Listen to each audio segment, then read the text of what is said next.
Good day, ladies and gentlemen.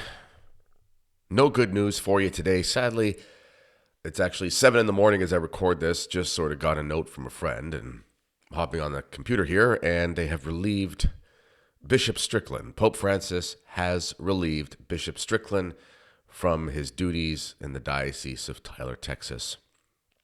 On the one hand, it was expected. On the other hand, it's still egregious. And we're going to just read real quick here the note from the USCCB. So this is from the Conference of Bishops.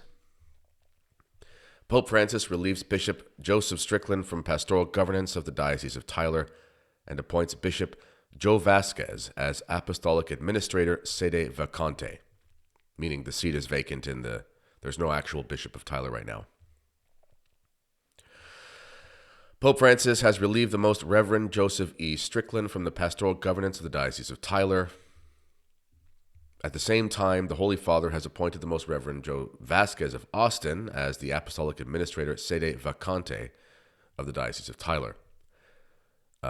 These provisions were publicized in Washington, D.C. on November 11th, 2023, which is Armistice Day, Remembrance Day, today, by Cardinal Christophe Pierre, Apostolic Nuncio to the United States. The Diocese of Tyler is comprised of 23,443 square miles in the state of Texas and has a total population of 1,400,036,247, of which 119,168 are Catholic.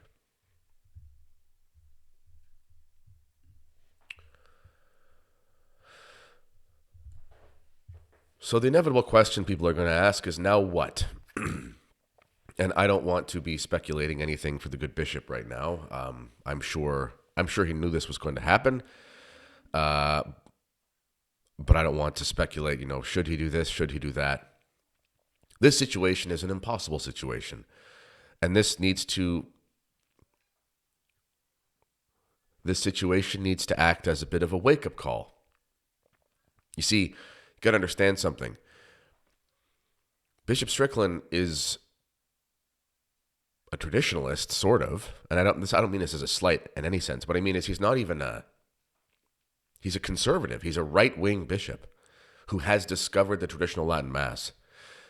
He's still a big JP2 guy. He's not an SSPX bishop. He's not a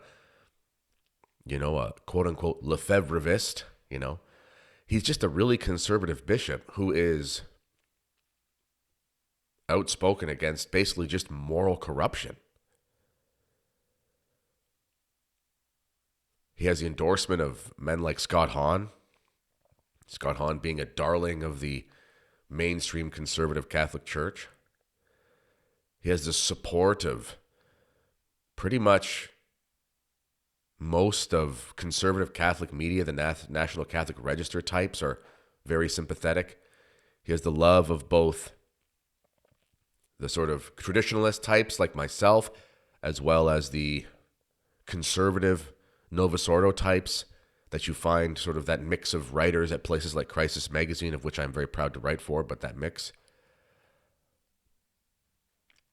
He is, when I say he's not a traditionalist, what I'm saying is that just needs to show you where we're at. Pope Francis personally, I think Pope Francis technically has to remove every bishop if the bishop is removed. So the whole Pope Francis removes him part, I think that's kind of just operating procedure. But nonetheless, Pope Francis has removed the most conservative bishop in America, who's completely theologically orthodox, and who is not a traditionalist, even if he is very sympathetic to tradition. If you are a traditionalist, if you are right of center, and you're American, especially, they hate you in Rome. You need to understand that. Pope Francis and his cronies, if you are a traditionalist, doesn't have very much love and charity and brotherly fraternity and dialogue feelings for you.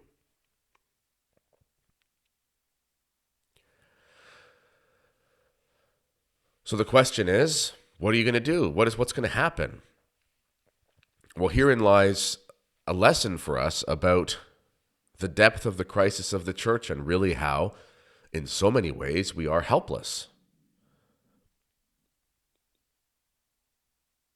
The church is not a political organization where you can just go do a protest and make it right. There have been demonstrations in the past by the faithful in ancient times for bishops' appointments and things, but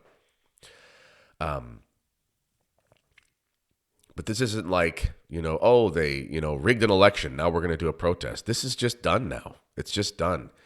And the poor faithful in Tyler, Texas, who have lost such a wonderful spiritual father. And who are they going to replace him with? I don't know.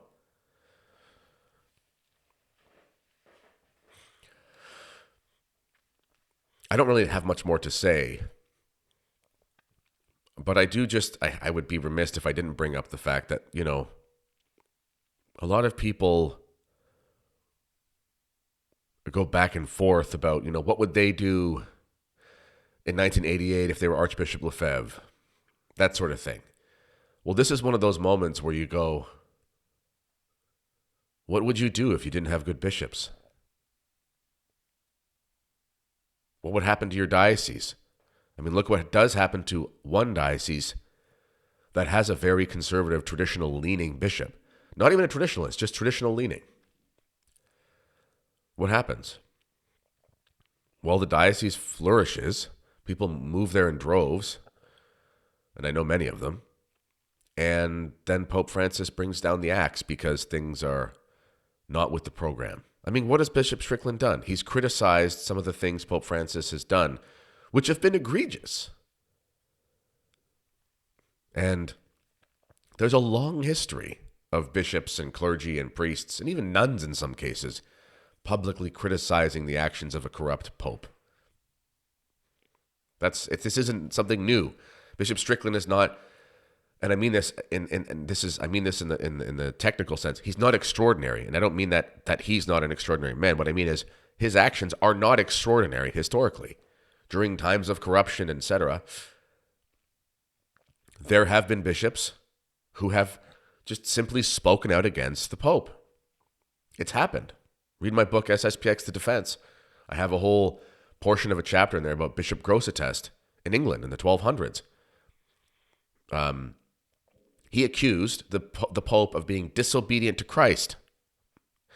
And he refused to do what the Pope asked when the Pope asked him to appoint a family member, I believe it was a nephew, to an episcopate.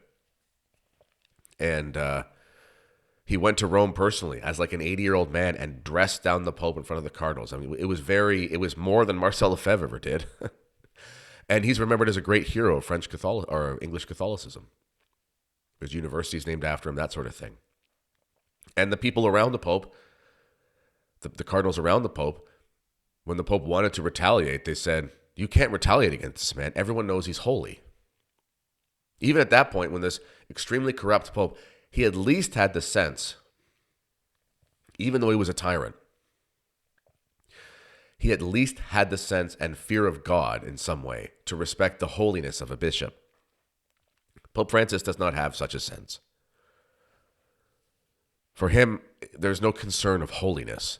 It's just all politics. And you ask yourself, how is it that a man like Bishop Schneider is still functioning? I mean, he's been critical. Well, Bishop Schneider is in Kazakhstan. He's European. Pope Francis hates the USA. It just goes to show you the nonsense in the politics. So,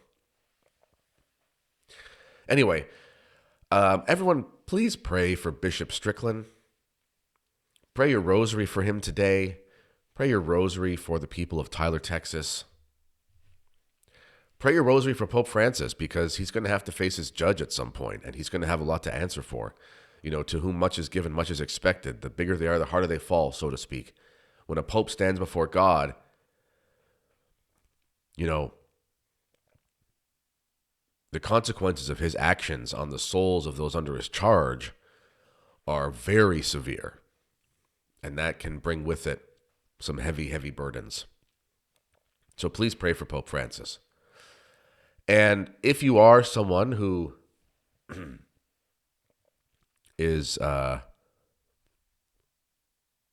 well, if this moment, perhaps this is a wake-up call for a lot of people who think if we just Vatican II harder, if we just JP2 harder, if we just Reverend Novus Ordo harder, everything's going to be okay. No, it's not. They hate tradition in Rome. They hate orthodoxy in the highest offices of the church. It's a fact. And I don't give a dang about any of your stupid Pope-splainer arguments about blah, blah, blah, blah, blah. Bishop Strickland has acted like numerous bishops in church history who have been heralded as heroes. Pope Francis is easily one of the most corrupt popes the church has ever had. Even some of the Pope-splainers have admitted this on record. And Bishop Strickland is just simply an Orthodox, Catholic, conservative bishop. He's not even a traditionalist. And he gets axed because he says the quiet part out loud. That tells you it's not about the faith, it's about politics. All right, ladies and gentlemen, that's all for today. As always, let me know what you think in the comments. And please pray for Bishop Strickland. Pray, pray, pray, pray, pray for Bishop Strickland. God bless.